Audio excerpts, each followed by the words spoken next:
कुछ ख्वाब है, कुछ अरमान है, लो है जगी एक उम्मीद की, आओ कुछ कर दिखाए, सारी दुनिया पे छाए, पाले मंजिले झूले आसमां, हमें खुद पर यकीन, अब ख्वाब हमारे ताबीर भी हमारी, अब ख्वाब हमारे ताबीर भी हमारी, अब ख्वाब हमारे ताबीर भी हमारी। है बेटे के वजूद से घर में चिराग रोशन, अगर बेटी ना हो तो वो घर ही कहाँ है। बेटी बचाओ बेटी पढ़ाओ का नारा जो सरबुलंद है आज, अगर बेटी ही ना रही तो वो कदमों के नीचे जन्नत ही कहाँ है। मुकम्मल नहीं है इस जहां में कोई, मुकम्मल नहीं है इस जहां में कोई, वरना इंसान खुद को खुदा समझता। इस दुनिया में बहुत कम लोग ऐसे होते हैं जो अपनी ही कमजोरी को कामयाबी का हथियार बनाएं और माशरे के लिए नजीर बन जाएं। प्रिया भार्गव ऐसी ही शख्सियत जिसे देखकर कहना जायज होगा कि इन्होंने अपनी कमजोरी को कामयाबी के आगे आने नहीं दिया और अपनी अनोखी शिनाख्त समाज के सामने पेश की। प्रिया बचपन से ही पढ़ने में बहुत अच्छी थी और डॉक्टर बनकर समाज की खिदमत करने की ख्वाहिश रखती थी, लेकिन स्कूल से कॉलेज के सफ़र के दरमियान एक ख़तरनाक बीमारी की वजह से माजूर होकर व्हील चेयर पर आ गईं। इसी वजह से डिप्रेशन का शिकार हो गईं और कई बार खुदकुशी का ख्याल भी आया, लेकिन प्रिया ने हार नहीं मानी। उस मुश्किल वक्त में उन्होंने पेंटिंग को अपनी सहेली बनाया, डिप्रेशन से बाहर आई और 2015 में मिस व्हीलचेयर इंडिया बनी और आज वो मुश्किल हालात से कैसे लड़ा जाए और कामयाबी हासिल की जाए उसका फन लोगों को सिखाती हैं। आइए जानते हैं प्रिया की बीमारी और उससे जुड़े मुश्किल हालात का सफ़र। प्रिया की कहानी उन्हीं की ज़ुबानी।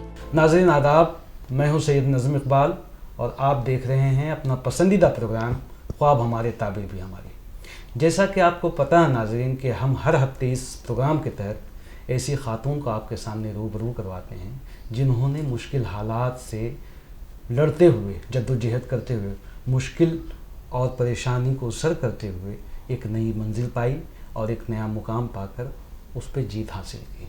आज हमारे साथ वो मेहमान है, वो शख्सियत है जिनका बखान करने बैठ जाएँ तो हमारे पास अल्फाज कम पड़ जाएँ। उन्होंने 2015 में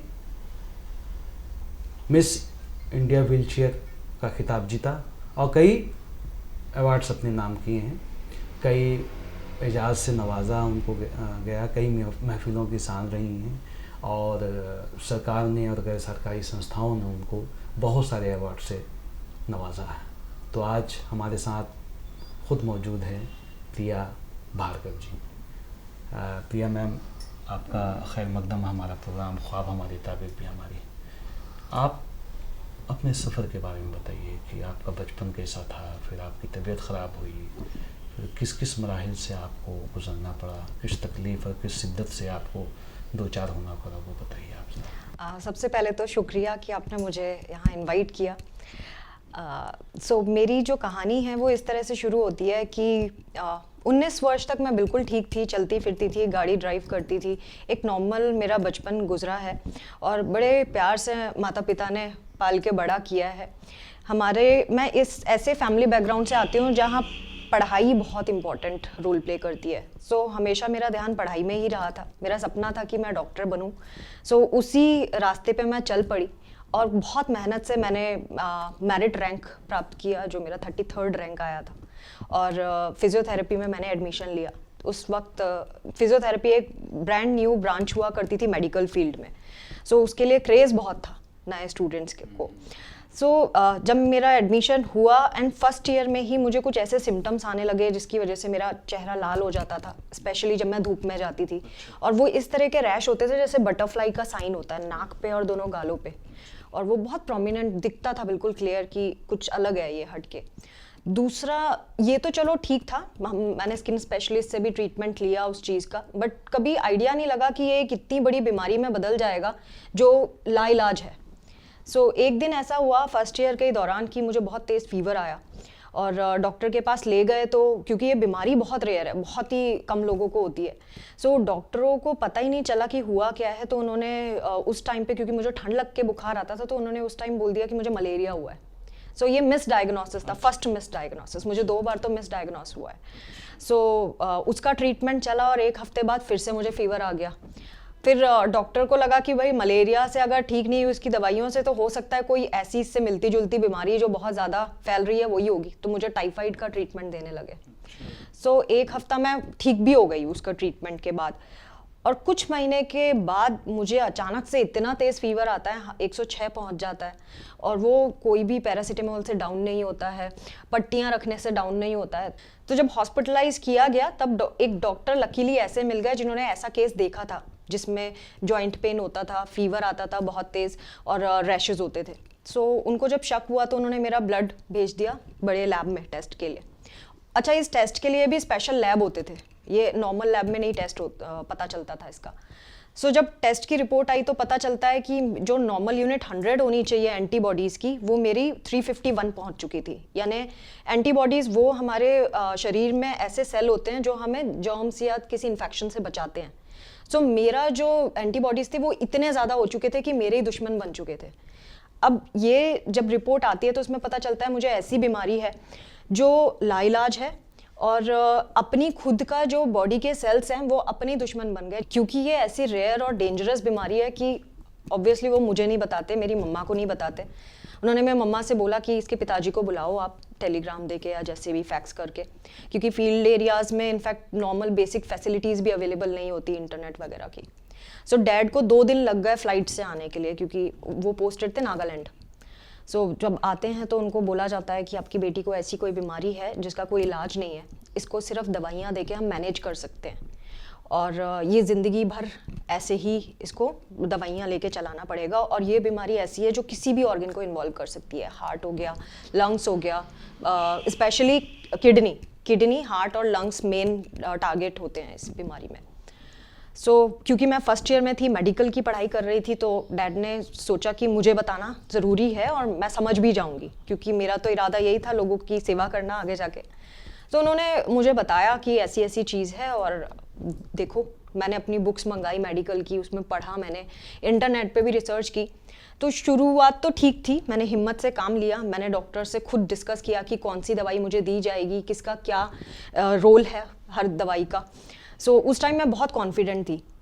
अगेन जब ये मुझे साइड इफ़ेक्ट्स शुरू हो गए तो मुझे पढ़ाई बड़ी मुश्किल सी लगने लगी, क्योंकि आप पेट भर के खा नहीं पा रहे हो, आपको हर चीज़ में दिक्कत आ रही है, आपको वीक फील होता है। मैं स्कूटर ड्राइव करके जाती थी उस वक्त, तो पापा ने हम दोनों बहनों को बिल्कुल बेटों की तरह पाला है।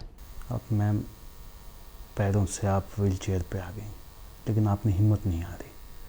आप एक टाइम था आपकी ज़िंदगी में कि आप बहुत डिप्रेस्ड रही, उससे आपने कैसे अपने आप को उबारा, और कौन सा फन है आपके अंदर? जी, डिप्रेशन कैसे हुआ पहले मैं ये बताना चाहूँगी आपको, एंड देन उसके बाद हम आगे करेंगे, क्योंकि ये बहुत बड़ा कारण है एक, जो हमारे भारत देश की बहुत सारी जनरेशन, बहुत सारे लोग फेस करते हैं। मुझे बुली किया जाता था कॉलेज में, क्योंकि मुझे जब कीमोथेरेपेटिक ड्रग में डाल दिया, कैंसर के ड्रग्स भी इस ट्रीटमेंट में यूज़ होते हैं। सो जब मुझे कीमोथेरेपी के ड्रग्स में डाल दिया तो मेरे बाल झड़ने शुरू हो गए। अभी भी मैं कीमोथेरेपेटिक ड्रग में हूँ और मैंने काफ़ी बाल लूज़ कर दिए हैं, दैट इज़ वाई मुझे ये बैंड मैंने लगाया आज। सो उस वक्त भी मेरे काफ़ी झड़ गए थे बाल, और मैं ये मेडिकल की पढ़ाई किसी भी हालत में छोड़ना नहीं चाहती थी। सो मैं क्या करती थी, उस टाइम 19 साल की थी, बहुत यंग थी, समझ थी नहीं कुछ, मैं ब्लैक मार्कर लगा के कॉलेज क्लासेस अटेंड करने जाती थी, और टॉम बॉयज टाइप थी, तो सूट पहनना तो मेरे स्वभाव में ही नहीं था, पैंट वेंट पहनना। सो उस वक्त मैंने ये सोल्यूशन निकाला कि मैं सूट पहन लेती हूँ और दुपट्टा सर से डाल लूँगी, सो दैट मेरा जो बॉल्डनेस है वो छुप जाए। सो इस हद तक भी मैंने कोशिश करी कि मेरी पढ़ाई किसी भी हालत में ना छूटे।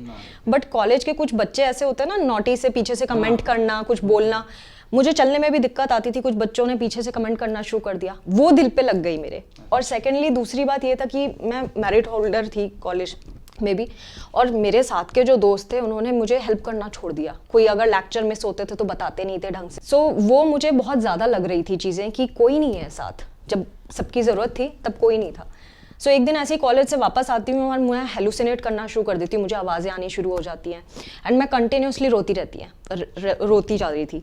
अब मम्मी आती हैं स्कूल से घर तो देखती हैं कि मैं अकेली बैठी हूँ और रो रही हूँ एंड मैं कुछ नहीं बोल पा रही। तब उनको एहसास हुआ कि मुझे इस वक्त साइकियाट्रिस्ट की ज़रूरत है। मैं रात में सोती नहीं थी, बोल नहीं पाती थी, कुछ हंसना छोड़ दिया था मैंने, चलना भी भूल गई थी कैसे चलते हैं। सो बहुत बहुत बुरी हालत। मैंने खाने के, मुझे ये डाउट होता था कि मेरे एप्पल में बॉम्ब है, टीवी पे मुझे दिखाया जा रहा है। मतलब ये डायरेक्ट सिम्टम्स थे शिजोफ्रेनिया, जो मेंटल इलनेस है, क्लिनिकल डिप्रेशन जिसे कहते। तो मुझे मेडिसिन में डाला 2-2.5 महीने, पापा छुट्टी लेके आ गए।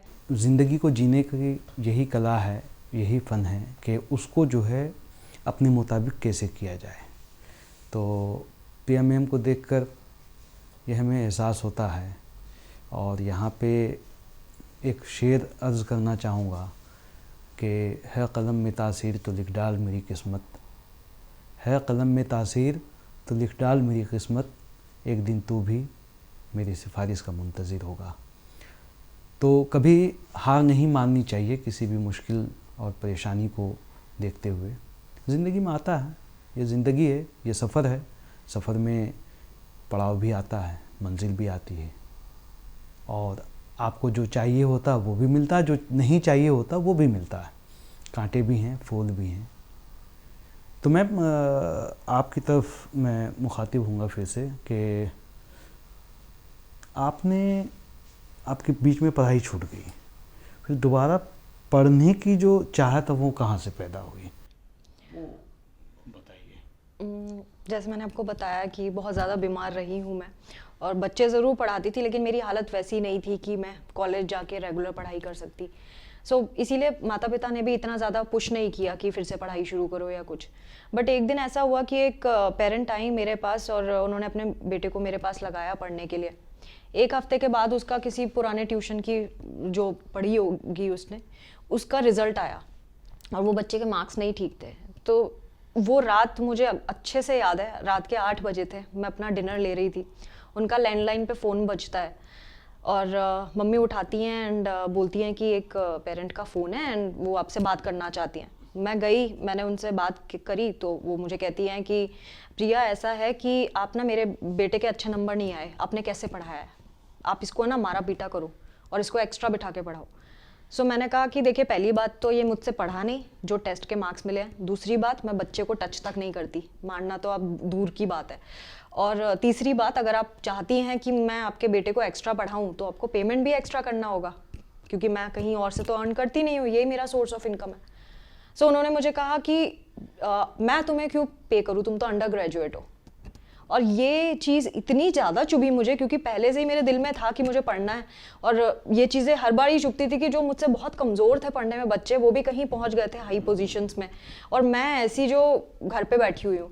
अब ये इतनी ज़ोर से चुभी बात, इसको मैं बोलूँगी गॉड इन डिस्गाइज। जो आपको कोई ताना भी मारता है ना, वो आपको सही रास्ते में ले जाने के लिए मारता है।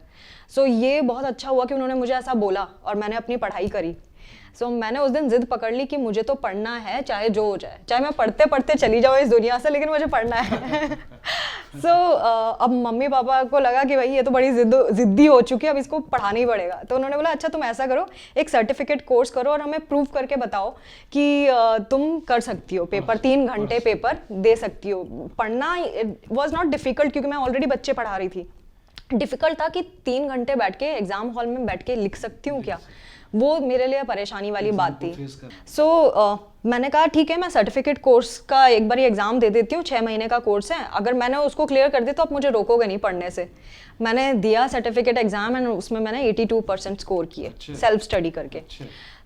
अब इनके पास था नहीं कुछ ना करने के लिए। अब कहते अच्छा तुम्हारा एम क्या है, तुम करना क्या चाहती हो पढ़ाई पूरी करके, अगर यही करना है, बच्चे ही पढ़ाने, तो फ़ायदा क्या है। मैंने कहा मुझे UPSC क्रैक करना है, अब उसके लिए ग्रेजुएशन होना ज़रूरी है, तो मैं ग्रेजुएशन करना चाहती हूँ।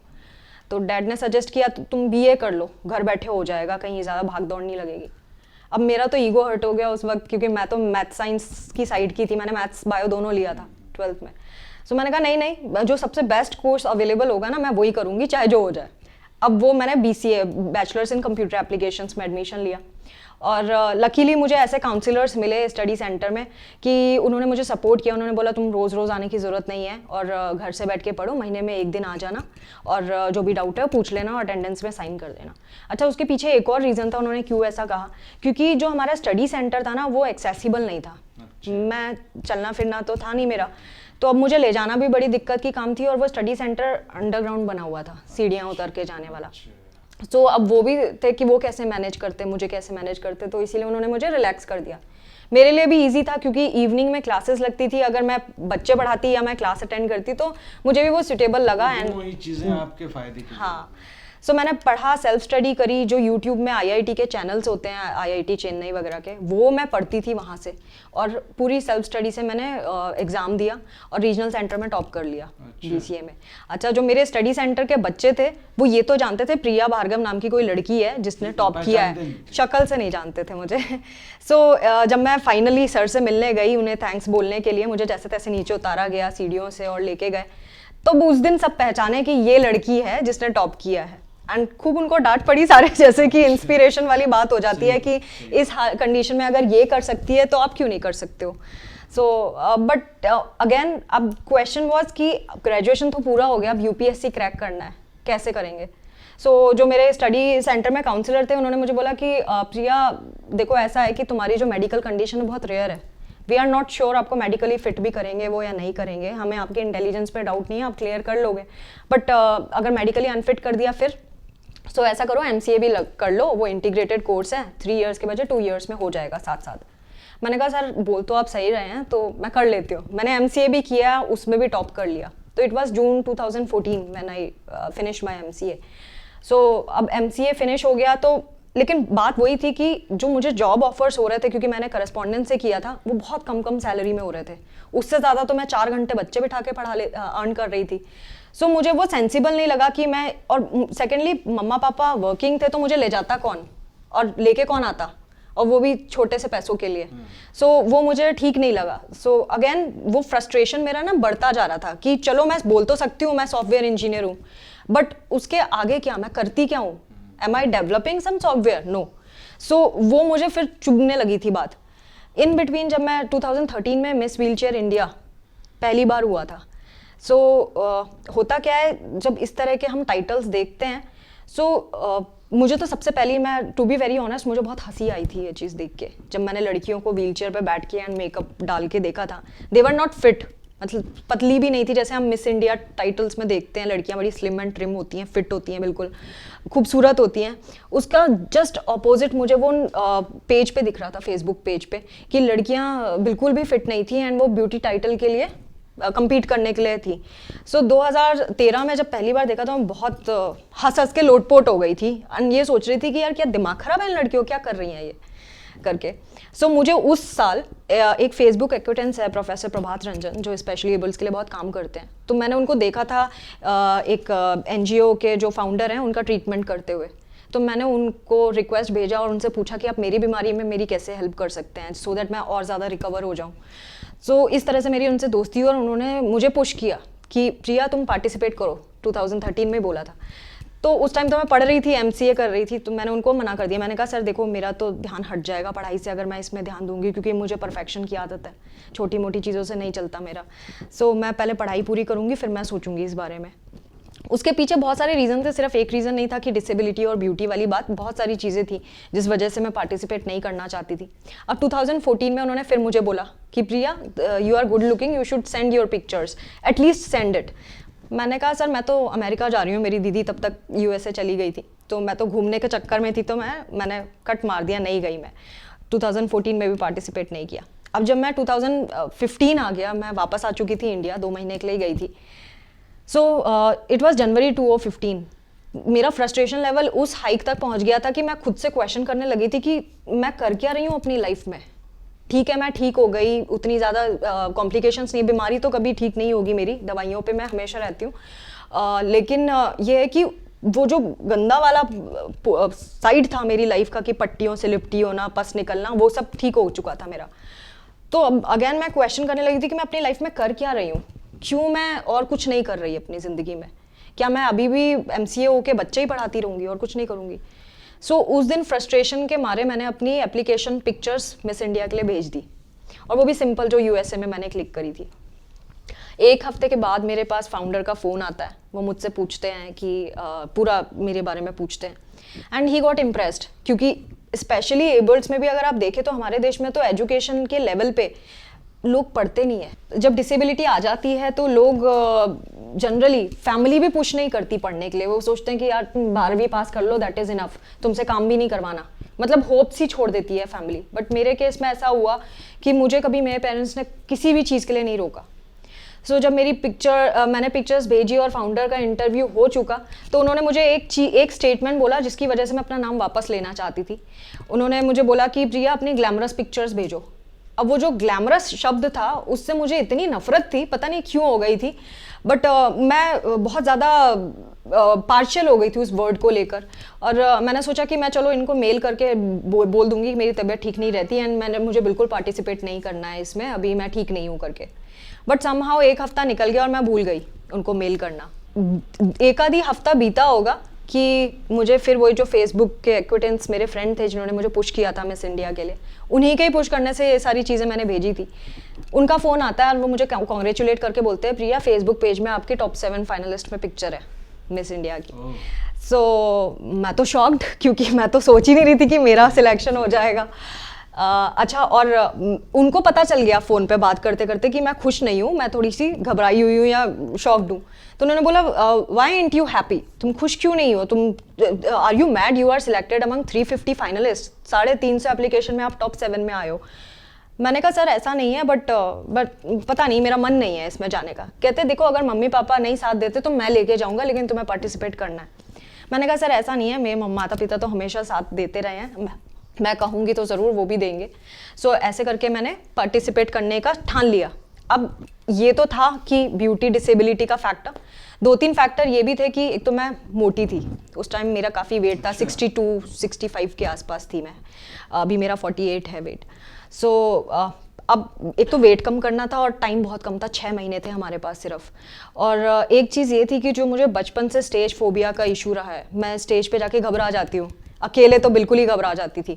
सो वो भी डेवलप हुआ है मेरा। 5th क्लास में मैं भूल गई अपनी स्पीच, देन 8th में भूल गई, and then I decided 8th class में कि मैं कभी सोलो परफॉर्म नहीं करूँगी, क्योंकि मैं अच्छा कर ही नहीं सकती अकेले जाके। सो ये डर इतना ज़्यादा बैठ चुका था मेरे कि मैं ग्रुप में तो पार्टिसिपेट करती थी लेकिन कभी अकेले नहीं गई स्टेज पे। सो मुझे यही लग रहा था कि यार अब तो मेरी हालत और ख़राब है, अब मैं कैसे दुनिया के सामने फेस करूँगी अपने, कैसे दुनिया को।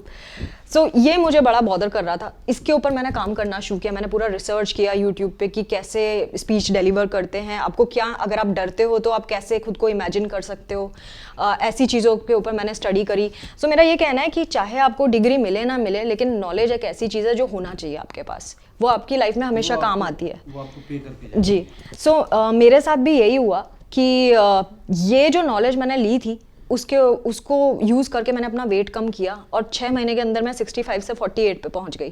और आपको जो है और 5 दिसंबर 2015 आई वन दैट क्राउन। और बहुत मेहनत लगी, मतलब लोगों को लगता बड़ा आसान है। तो नाज़रीन, इस शेर के साथ आपकी तरफ मुखातिब होंगे कि हो खुदी पर यकीन तो सहारा किसका, मंजिल उसे मैसर इरादा बुलंद जिसका। तो प्रिया मैम हमारे साथ मौजूद हैं, और प्रिया मैम के बारे में बताता चलूँ कि वो ऐसी शख्सियत है जिनकी कहानी जो है स्कूल में पढ़ाई जाती है, और कैसे मुमकिन हुआ और कहाँ इनकी कहानी पढ़ाई जाती है, मैम से हम एक बार जानना चाहेंगे। मैम, आपकी कहानी कहाँ पढ़ाई जाती है और ये कैसे मुमकिन हुआ, इतनी बड़ी अचीवमेंट? जी, ये मेरे लिए भी एक सरप्राइज़ की तरह आया। किसी एक स्टूडेंट ने मुझे मैसेज करके इंस्टा पे बोला कि मैम मैं एटा की हूँ और मेरे स्कूल में आपकी कहानी पढ़ाई जाती है। सो मुझे बड़ा सरप्राइजिंग लगा कि कैसे, एंड फिर उन्होंने मुझसे पिक्चर शेयर करी उस बुक की। सो मुझे भी बड़ा खुशी हुई ये देख के कि हाँ, स्टूडेंट्स इंस्पायर होते हैं ऐसी स्टोरीज़ पढ़ के, और specially when you are alive, आप जब जिंदा हैं उनको आपसे मुखातिब होने का भी मौका मिलता है। सो वो बहुत अच्छी बात थी। और फिर उसी स्टूडेंट ने, जब उन्होंने मुझसे मिल ली, मुझसे बात कर ली तो उन्होंने 4-6 और स्टूडेंट्स को बताया कि मैं इनसे बात करती हूँ, तो वो भी मुझसे कनेक्टेड हो गए। सो मैं यूट्यूबर भी हूँ, यूट्यूब में मैं एजुकेशनल लेक्चर्स देती हूँ, सो यूट्यूब पे भी बच्चों ने मुझे अप्रोच किया करके। तो ये मेरे लिए भी एक मोटिवेशन ही है, सिर्फ स्टूडेंट्स के लिए नहीं, कि मैं भी और मोटिवेट होती हूँ कि और अच्छा काम करूँ। मेरी बेटी व्हीलचेयर पे होते हुए भी और इतनी भयानक बीमारी होते हुए भी उसने जो मुकाम हासिल किया है और जिस ऊंचाइयों को उसने छुआ है, उस पर मुझे गर्व है। वो एक सितारा है और सबके लिए मोटिवेशन है। रियली मैं अगर कोई आपको देख रहा हो और जो देखेगा, हमारे नाज़रीन को मैं बताता चलूँ कि इनकी ऐसी शख्सियत है कि इनकी कहानी इबरत से भरी हुई है। हर पहलू एक किस्सा है, हर लम्हा इनका जो है एक मुद्दत है। तो नाज़रीन, मैं PMM की तरफ फिर से मुखातिब होऊंगा कि मैम आप क्या मैसेज देना चाहेंगी? आपसे बात करके तो मुझे ये लग रहा कि बात करता चलूँ, और लेकिन वक्त की कमी होने की वजह से आपसे मैं यही चाहूँगा कि आप क्या मैसेज देना चाहेंगे हमारे नाज़रीन को? देखिए, ये मेरा मैसेज जो है मैं सबके लिए ही है, मतलब सिर्फ लेडीज़ के लिए नहीं, बट एवरीवन, चाहे बुज़ुर्ग हैं चाहे बड़े हैं। पहली चीज़ तो ये, जब डिसेबिलिटी आती है तो हम सिर्फ एक इंसान डिसेबल नहीं होता, पूरा फैमिली डिसेबल हो जाती है उसके पीछे। और ये वक्त होता है जब फैमिली को ये समझना चाहिए कि वो मोटिवेटेड रहें, सो दैट उनके घर में जो पर्सन डिसेबल हुआ है वो भी मोटिवेटेड रहे। ये बहुत ज़रूरी है। दूसरी बात, अगर आप सपना देखना छोड़ देंगे ना, तो मुझे नहीं लगता कि आप कुछ कर पाएंगे। हमें एक तो पहली चीज़, जो आप चेंज नहीं कर सकते उसके लिए तो रोना ही बंद कर दीजिए।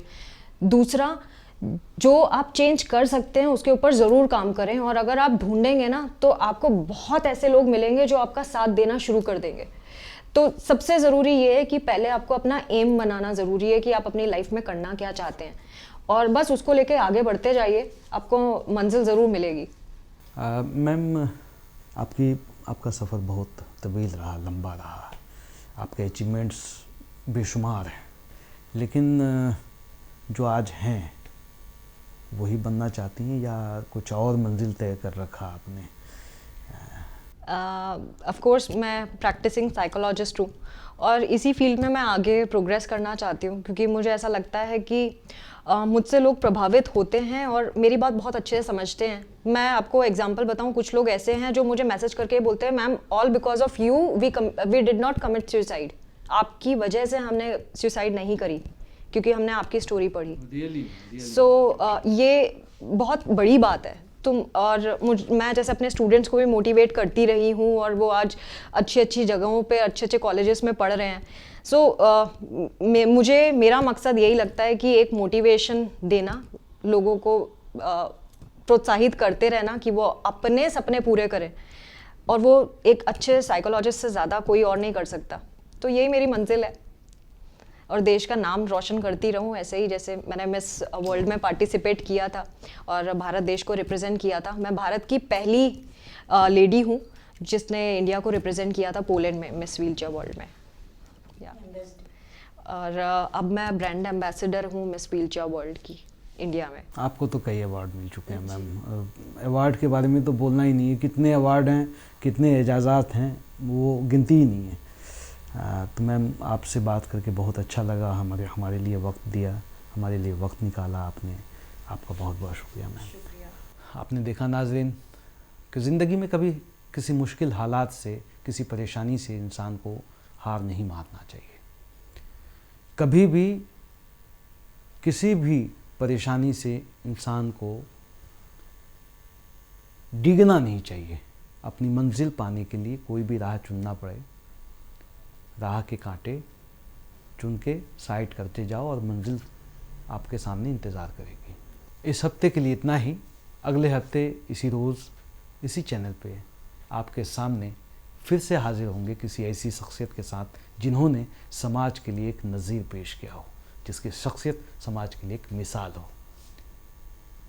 मुझे और ख्वाब हमारे ताबीर भी हमारी की पूरी टीम को दीजिए इजाज़त। अल्लाह हाफ़िज़।